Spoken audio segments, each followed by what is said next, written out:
Hi everyone, my name is Christine Machen and I am a senior nursing student. Today I will be discussing global climate change and the efforts made around the world to address this issue. Global climate change is also known as global warming, so throughout this presentation I will be using these two terms interchangeably. I chose to do this topic as it is often a controversial, debated topic among politicians around the world. Global climate change has a huge impact on our future and on the world. What is global warming? Despite what opponents of global warming say, it is scientifically proven that global warming is real. In simple terms, global warming is the rise in the Earth's yearly temperature. In the past 50 years, the average temperature has increased by approximately 2 degrees Fahrenheit. Most of the warming has occurred in the past 35 years, with 16 out of these 17 years occurring since 2001. 2016 was the warmest year on record, and the months January through September, with the exception of June in 2016, were the warmest months recorded in history. What causes global warming? Global warming is caused by an increase in atmospheric CO2, air pollutants, and greenhouse gases. When these substances get trapped in the atmosphere, they absorb sunlight and solar radiation that bounce off the Earth's surface. Under normal conditions, the solar radiation can escape into space. However, with pollutants in the atmosphere, these pollutants will often last from years to centuries, preventing this radiation from escaping. This causes the heat to become trapped into the atmosphere, causing a rise in the global temperature. This phenomenon is known as the greenhouse effect. Fossil fuels are the leading cause of atmospheric CO2. Fossil fuels are utilized to power cars, generate electricity, and heat homes. Even though China is currently the #1 contributor to carbon emissions, the United States has created the most excessive carbon emissions compared to any other country around the world in the past 150 years. This is due to the energy sources we use in the United States. The burning of fossil fuels in the United States produces approximately 2 billion tons of CO2 each year. The second leading cause in the United States is the transportation sector, generating approximately 1.7 billion tons of CO2 emissions each year. Oil and natural gas are also contributors to the increased atmospheric CO2. Deforestation, particularly in the tropics, causes an increase in CO2 because when trees are cut down, they release the CO2 that they store into their bark and release it into the atmosphere. Here's a graph that depicts the levels of CO2 dating back to approximately 400,000 years before the year 1950. The zero on this graph represents the year 1950. As you can see, there were fluctuations in the levels of CO2 in the atmosphere throughout the centuries, but the amount of CO2 never exceeded 300 parts per million. This value is depicted by the vertical line on the graph. Since 1950, the amount of CO2 exceeded this level and today continues to rise. Today, there is a 25% increase in CO2 compared to 1950, and this can be seen as the straight up horizontal line at the end of the graph. This graph further validates that global warming does exist and that CO2 has risen dramatically in the past 70 years. What are the effects of global warming? There are numerous deleterious effects to the environment and humans due to global warming. The oceans are warming up. Oceans have absorbed the heat and are approximately 0.302 degrees Fahrenheit warmer since 1969. The glaciers and snow are melting, causing rises in the sea level. This rise in the sea poses concerns for coastal flooding in Florida, the eastern seaboard of the United States, and the Gulf of Mexico. Severe droughts are causing frequent and intense wildfires in the western part of the United States.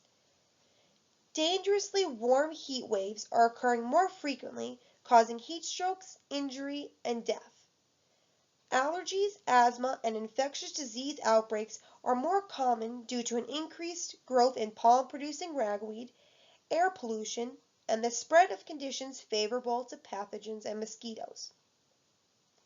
Increase in temperature leads to more rainfall and heavy downpours, leading to flooding and destruction of agricultural and fisheries. Destruction in habitats such as coral reefs and alpine meadows lead to an increase in plant and animal extinction. So severe weather events such as hurricanes and tropical storms occur more frequently due to an increase in temperatures. The warmer water creates more energy for these storms, creating more Category 4 and Category 5 hurricanes. Fresh water supply is compromised due to the rise in sea levels, the replacement of seawater with fresh water, and the elimination of wetlands. Agricultural supply is compromised due to flooding, droughts, and the influx of pests. What is the United States doing to prevent global warming? There has been some turnaround and efforts made in the United States to combat global warming and reduce carbon emissions. CO2 emissions have decreased from 2005 to 2014 due to new energy-efficient technology and the use of more energy-efficient fuels such as solar and wind power. Scientists have been working to modernize power plants, generate cleaner electricity, and burn less gasoline while driving. These methods have been becoming more popular in recent years, but need to continue to become the norm in the country.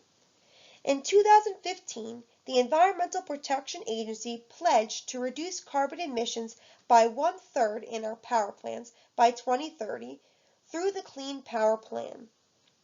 Also under the Obama administration, the U.S. Department of Transportation proposed carbon emission and fuel economy standards intended to cut carbon emissions through 2020. Under the Trump administration, the EPA proposed cutting the Clean Power Plan Act, and the DOT is working to put back on the clean emission safeguards. Statewide, car companies have recognized the importance of clean emissions and are working to boost the electric car market. The clean energy economy is also growing, as wind and solar employment are growing about 25%. What are the global efforts to prevent global warming? The United Nations Framework Convention on Climate Change, also known as the UNFCCC, was established and ratified on March 21, 1994. The main objective was to stabilize greenhouse gas emissions in the atmosphere at a level that would prevent environmental effects. This framework does not set a limit on emissions or makes countries enforce any particular plans. This organization outlines specific international treaties that work towards meeting the goal of stabilizing greenhouse gases. The next few bullets on the slide are examples of certain international treaties made underneath the UNFCCC. The Kyoto Protocol is an extension of the UNFCCC that was established in Kyoto, Japan. This extension also works to reduce greenhouse gases. Currently, this protocol is in its second commitment period, and the United States has not ratified or accepted this protocol. The Green Climate Fund is an international organization that is also a part of the UNFCCC that helps poor countries adopt cleaner energy technologies. The Paris Agreement, another international treaty established underneath the UNFCCC, was created in December of 2015. This agreement will be discussed in further detail on the next slide.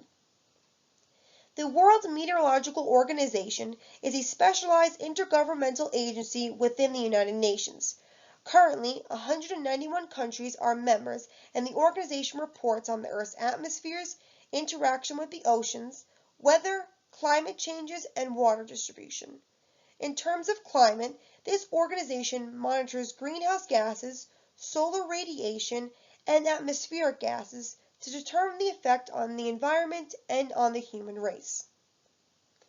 The United Nations Environment Programme is the leading global environmental authority that sets the global environmental agenda, promotes the coherent implementation of the environmental dimension of sustainable development within the United Nations, and serves as an authoritative advocate for the global environment. This program was established in 1972. The last international organization is the Intergovernmental Panel on Climate Change. This was established by the two organizations, the World Meteorological Organization and the United Nations Environmental Program, in 1988.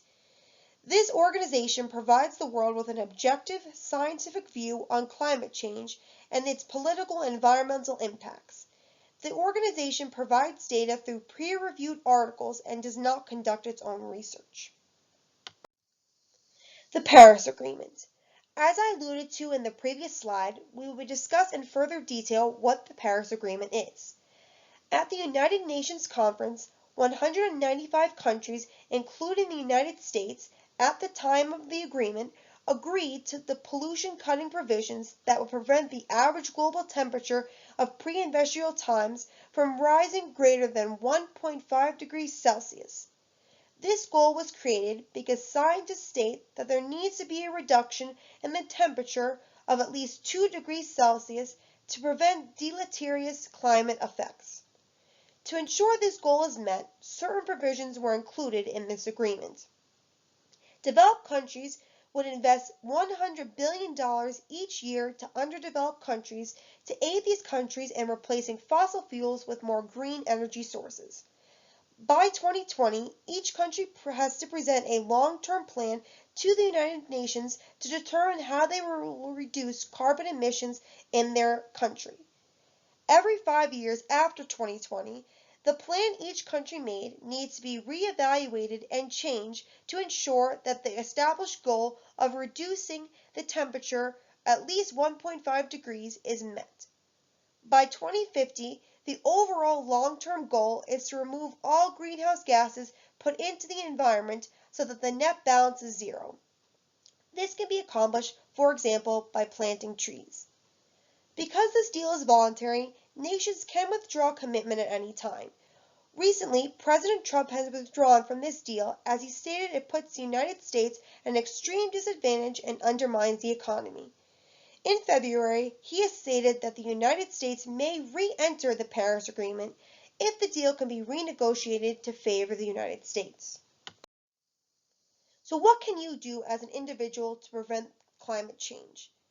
You can buy energy-efficient refrigerators, washers, and dryers that have the government-approved Energy Star label. When buying a car, you can look for a car with higher gas mileage and lower emissions. Whenever possible, you can use public transportation, carpool with others, or walk. You can try and utilize alternative energy sources such as solar energy and installing solar panels on the top of your homes. Lastly, you can support politicians who advocate for policy to prevent global warming. Together, we can work to reduce the carbon emissions and make our planet a better place for our future generations. Thank you for listening to this presentation.